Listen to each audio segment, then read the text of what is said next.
Well, here we are back in the kitchen. We're gonna finish our fermenting project making hot sauce. I'm gonna show you how to finish processing your fermented peppers in the hot sauce. So let's do this.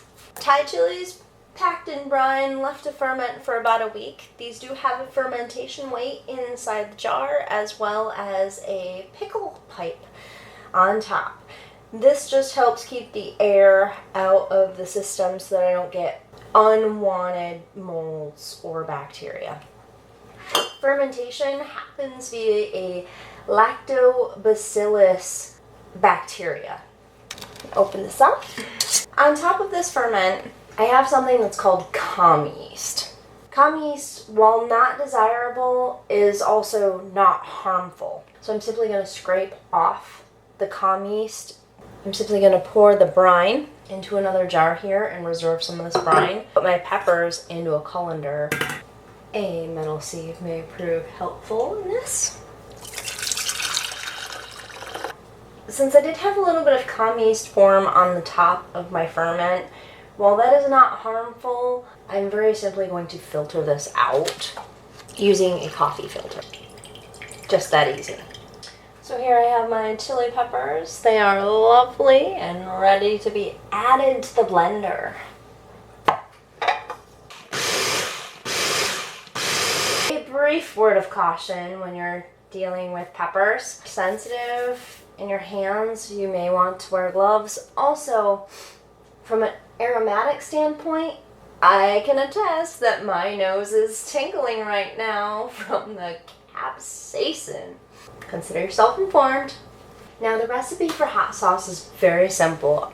After you have your peppers fermented, you simply add 1/2 to 1 cup of your brine and 1/2 to 1 cup of vinegar. Why this range? Because this is a personal preference project. There's not a right or wrong way for how you like your hot sauce. If you like it thin, add a little more liquid. If you like it thick, add a little less liquid. If you like it salty, add more brine. If you like it a little more acidic, add more vinegar. It's that simple. I'm going to ask Jim to taste test this for me. There are 2 options at this point.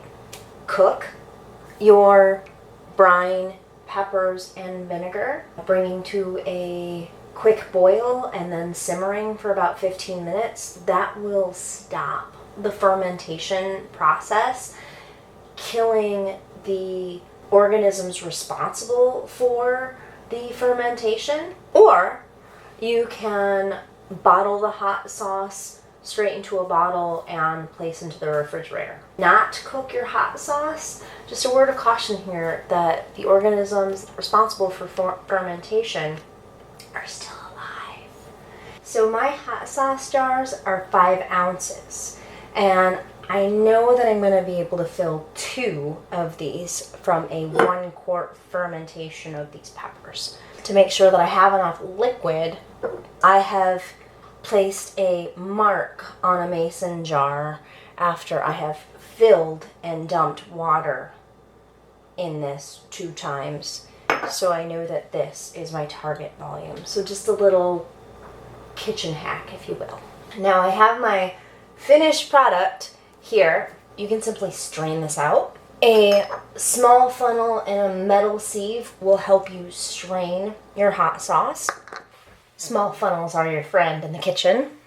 Now I would recommend, if you're going to do something thick, that you simply put this right into a jar and have something that's real thick that you could use, for example, in soups or whatever else you like to use hot sauce in copious quantities.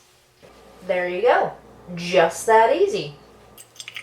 Have a strained hot sauce. This is going to be similar to a Tabasco type. So Jim has generously agreed to come into the kitchen and taste test for me. Jim, are you feeling brave? Super hot in flavor. Ironically, right at the beginning, sweet for a second, and then the spice came in and kicked my ass. I gotta tell you, Jimmy. It's good. It's hot. You can adjust it. That's one of the best things. You can make it how you want it. And this will change over time too, right? I have not boiled this to stop the fermentation process. We've sort of found, at least I've observed, that some of these sauces start to mellow out in the refrigerator. So you might have a little extra spice on the front end. And voila, there we have it. Some beautiful hot sauce. Since this is fermented and has not been heat treated, it continues to have all of those healthy probiotics in it. This is still alive. So these items are going to need to be stored inside the refrigerator, and occasionally I might have to burp these jars. Fermentation, as you remember, produces gas.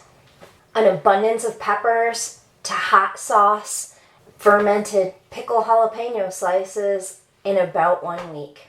Because after you get growing, you want to eat. Keep growing, keep fermenting. Hot sauce! It's so hot, way hot. It'll melt your face off. We're making hot sauce. We breathe in fire. Oh yeah.